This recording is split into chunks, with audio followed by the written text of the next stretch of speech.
مسلمان ایک آدمی نیو یارک کا میئر بن سکتا ہے ممدانی، لندن کے اندر میئر بن سکتا ہے ایک خان، ہندوستان کے اندر کسی مسلم یونیورسٹی کا کوئی آدمی وائس چانسلر نہیں بن سکتا، اور اگر بنے گا تو اعظم خان کی طرح جیل کے اندر جائے گا، اقبال کی طرح اولاد جیل میں ڈال دی جائے گی۔ آج دیکھ لیجیے الفلاح کا کیا ہو رہا ہے۔ گورنمنٹ ملک کی آزادی کے بعد اس پر لگی ہوئی ہے کہ مسلمان کو سر نہیں اٹھانے دینا ہے۔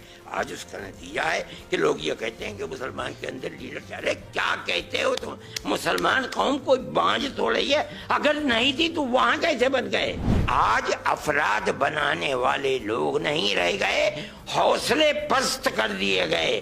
گورنمنٹ چاہتی ہے کہ ان کے پیروں کے نیچے سے زمین نکل جائے، آج نکلی ہوئی ہے زمین۔ جمعیت علماء ہند کے راشٹریہ ادھیکش مولانا ارشد مدنی نے دیش میں مسلمانوں کی استھتی پر بڑا بیان دیا ہے۔ ان کا کہنا ہے کہ موجودہ حالات ایسے ہیں کہ بھارت میں کسی بھی یونیورسٹی میں مسلم وائس چانسلر کا بننا لگ بھگ ناممکن ہو گیا ہے، اور اگر کوئی بن بھی جائے تو اس کا انجام وہی ہوگا جو سماجوادی نیتا اعظم خان کے ساتھ ہوا تھا۔ مولانا مدنی دلی میں آیوجت ایک سیمینار میں بول رہے تھے، جو جمعیت کے سنستھاپکوں میں سے ایک مفتی کفایت اللہ دہلوی کی زندگی اور ان کی وراثت پر کیندرت تھا۔ انہوں نے اپنے سمبودھن کے دوران کہا، سسٹم مسلمانوں کو آگے بڑھنے دینا نہیں چاہتا۔ نیو یارک کا میئر ممدانی بن سکتا ہے، لندن کا میئر خان بن سکتا ہے، لیکن ہندوستان کا مسلمان کسی یونیورسٹی کا وائس چانسلر نہیں بن سکتا، اور اگر بنے گا تو اعظم خان کی طرح جیل میں جائے گا۔ ہر شاگرد کو جو کچھ ملا ہے وہ اپنے استاد کی خدمت سے ملا ہے۔ حضرت شیخ الہند رحمۃ اللہ علیہ ایسا مربی تھا کہ ان کی خدمت میں جو آدمی رہنے والا، ان سے استفادہ کرنے والا ہے، اللہ نے اس کو 14ویں رات کا چاند بنایا ہے۔ آج لوگ کہتے ہیں کہ افراد پیدا نہیں ہوتے ہیں، میں کہتا ہوں کہ افراد کہاں سے پیدا ہو جائیں گے؟ میں اپنے سر کو پیٹتا ہوں کہ دنیا یہ کہتی ہے کہ لیڈرشپ نہیں ہے، افراد نہیں ہے۔ میں کہتا ہوں کہ لوگ ایسے تھے جو افراد کو بنانا چاہتے تھے اور بنا دیا، بنا کر پیش کر دیا۔ آج دنیا یہ سمجھتی ہے کہ مسلمان اپاہج ہو گیا، ختم ہو گیا، بانجھ ہو گیا۔ میں نہیں سمجھتا ہوں یہ بات۔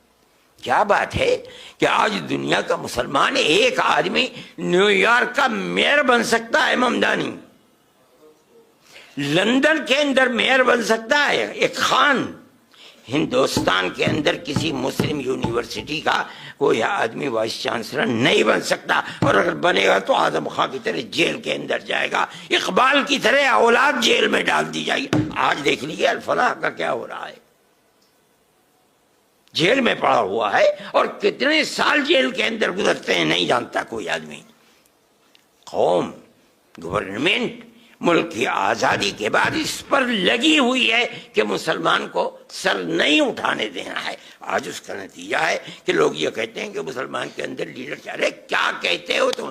مسلمان قوم کوئی بانجھ تھوڑی ہے، اگر نہیں تھی تو وہاں کیسے بن گئے؟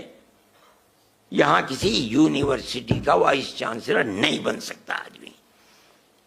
میں یہ کہتا ہوں افراد تھے، بنانا چاہتے تھے، بنا دیا، انہوں نے کھڑا کر دیا۔ آج افراد بنانے والے لوگ نہیں رہ گئے، حوصلے پست کر دیے گئے۔ گورنمنٹ چاہتی ہے کہ ان کے پیروں کے نیچے سے زمین نکل جائے، آج نکلی ہوئی ہے زمین۔ میں یہ کہتا ہوں کہ حضرت مفتی صاحب کو حضرت شیخ الہند رحمۃ اللہ علیہ سے جو ملا تھا، وہ جو بھی ان کی تعریف کرتا ہے در حقیقت ذات وہی ہے شیخ الہند کی۔ انہی کے مختلف جہاد سے ایک جہد کسی نے پکڑ لی، اللہ نے اس کو توفیق دے دی، ایک جہد کو کسی نے پکڑ لیا، ایک جہد کو کسی نے پکڑ لیا، اور اس کے بعد وہ بن گئے، اور دنیا کے لیے، ہندو اور مسلمان دونوں کے لیے خیر کا باعث بن گئے، پیار و محبت کا سبب بنے۔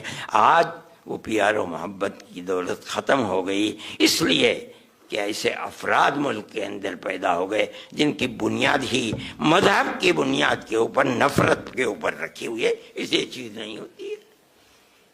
اللہ تعالی ملک کے اندر پیار و محبت کی وہ جو 1300 سال کی تاریخ ہے، اسے پھر زندگی عطا فرما دے۔ اور ہمارا ملک جس طرح سے خیر و برکت رکھ کر کے چل رہا تھا، خدا کرے یہ ملک پھر پیار و محبت کے ساتھ چلے.